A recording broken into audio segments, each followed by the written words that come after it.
Greetings everyone, I'm Mar. Once again, this is my opinion. The streak continues. Now, we are at the first of two matches the Undertaker had on the grandest stage of them all with his old rival from the Attitude Era, Shawn Michaels. And what makes these two matches even better is that since HBK's return in 2002, they had not touched. I mean, Taker was on Raw for a little bit still when Michaels was coming back around.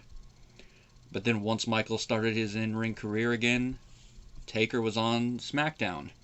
He'd pop up on Raw every now and then, like the previous year he showed up after Raw went off the air to pay tribute to the Nature Boy Ric Flair. But they never really interacted a lot. That changed this year.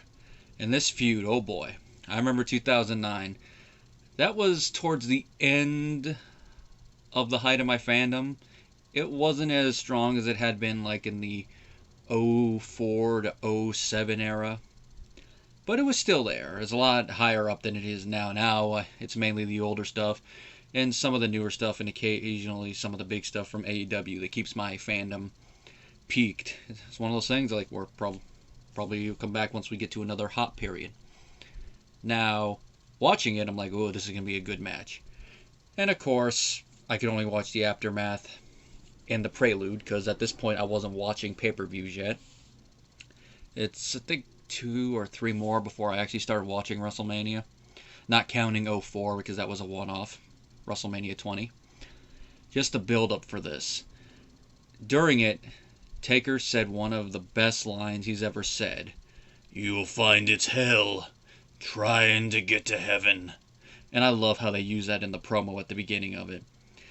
And this match is also the one where HBK dressed up in the white version of Undertaker's getup, which he wears to the ring as well, so nice little bit of continuity there.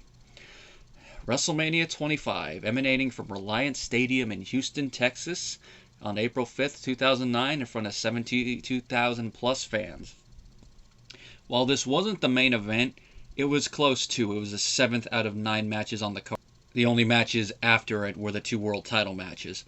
Now, having watched it for the first time, I can honestly say this should have been the main event. And the next year when they had their second WrestleMania match, they made this smart decision and put that match on.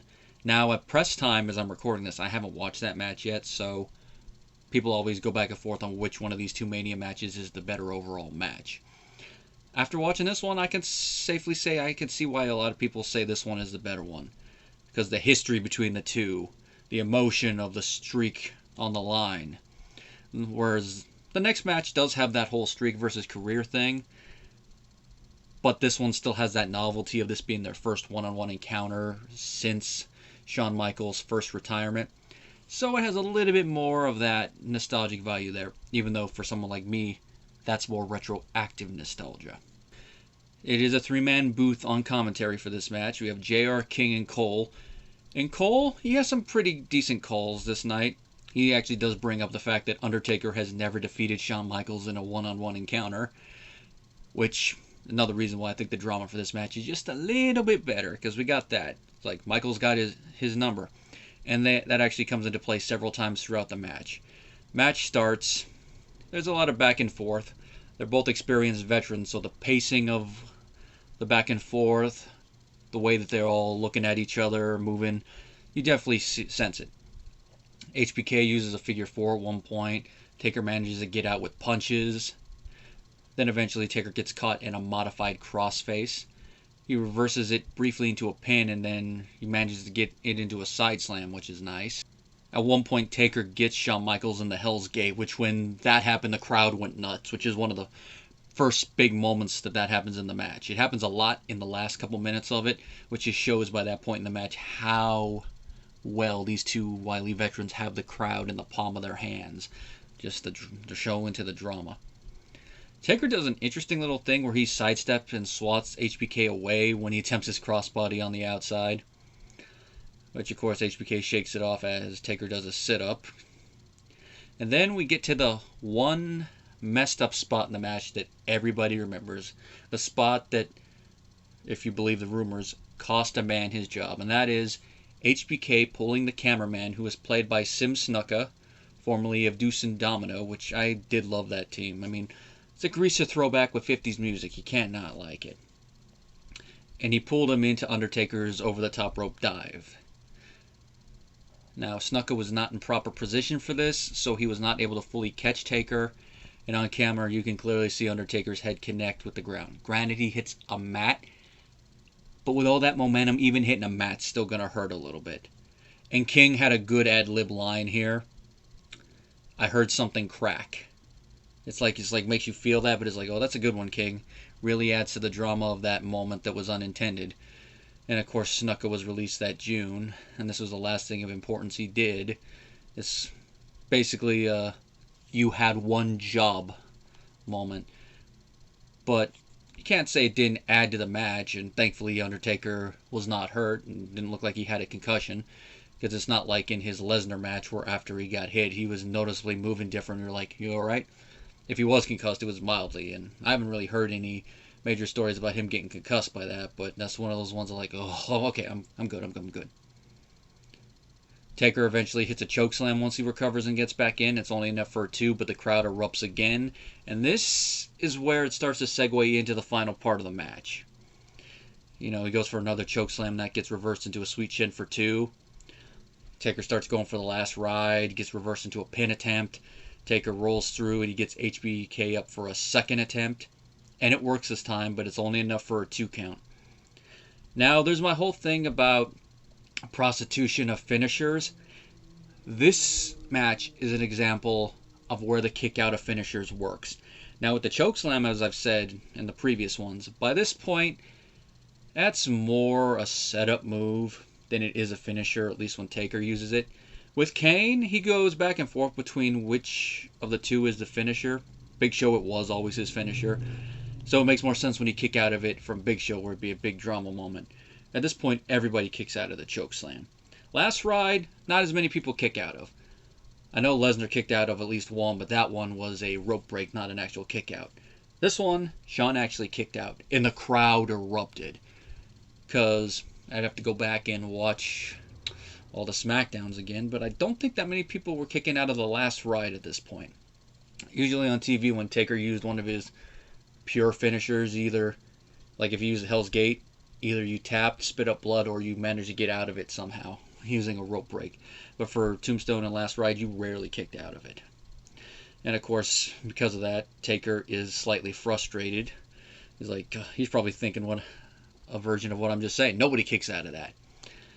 Well, he finally sets it for a Tombstone, and Michaels kicks out of it.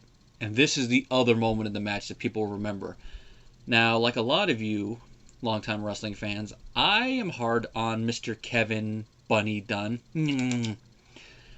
But when there is a good moment, I will give him his credit. It's just like Vince Russo. When it's something that's good, I will give him credit. Here, the way that he has the camera zoom in on Undertaker after Shawn Michaels kicks out, perfect. And what adds to it is the look on Undertaker's face. It's shock. He's like, did that just happen? And to add to this, JR says this on commentary. Undertaker's eyes tell a better story than we could ever. And he's right. Picture's worth 1,000 words. You just frame that. That sums up that moment perfectly. And it also just shows with how the crowd reacts just how well these two veterans had them. The psychology of this match. Now, a lot of times people say, what's better, psychology or the in-ring performance? If you're going to have to pick one or the other, probably the psychology. I mean, Rock versus Hogan and Hogan versus Warrior are probably the two best examples of a match that has okay in-ring work, but it's the psychology that makes it. I mean, you can even say that about Hogan Andre. I know Hogan's in a lot of these examples. But here, this is a match that has great psychology and great in-ring action. Undertaker goes for a second Tombstone. HBK counters that, and he sets it into a DDT. And he finally does his top rope elbow drop. Which, of course, he doesn't get a win out of that, because other than Macho Man and Kairi Sane, who has gotten a win with the top rope elbow drop? Probably needs to change pretty soon. He starts tuning up the band slowly. It's in part of the match, and he's older, so he's going to be doing it slowly, taking his time, being methodical like the wily veteran he is. But he only gets 2, and the crowd erupts. Because that is the same move that the previous year retired Ric Flair. And it's 1 year exactly from when he retired Ric Flair, so there's that whole thing. They start doing a slow exchange of blows once both men are on their feet. You can definitely tell they're starting to feel it because it's 20 plus minutes into the match. They've exchanged a lot of moves. They're starting to feel it. And also, they're both in their 40s at this point, though I think Undertaker might have been right in his 50s now, almost. But they're older than the last time they were doing this. Michaels attempts a crossbody. Taker counters into a tombstone for the win. And Undertaker is now 17-0. This was an instant classic match, and a decade later, it is still a classic. And I have to agree with the Wrestling Observer and Pro Wrestling Illustrated when they gave this match Match of the Year. It's a well-deserved award. And once I finally finish the Streak-A-Thon, a few years in now, this will definitely be in the top 5. Now, if I like the other match, it might bump it down a bit more. But based on the things I said earlier here, psychology, first time touching, this match will probably have the edge. But we will see. Because next time on Streak-A-Thon, it's going to be HBK versus the Deadman, round 2 at WrestleMania, where it's going to be Streak versus Career. And Shawn Michaels' last match until Saudi Arabia.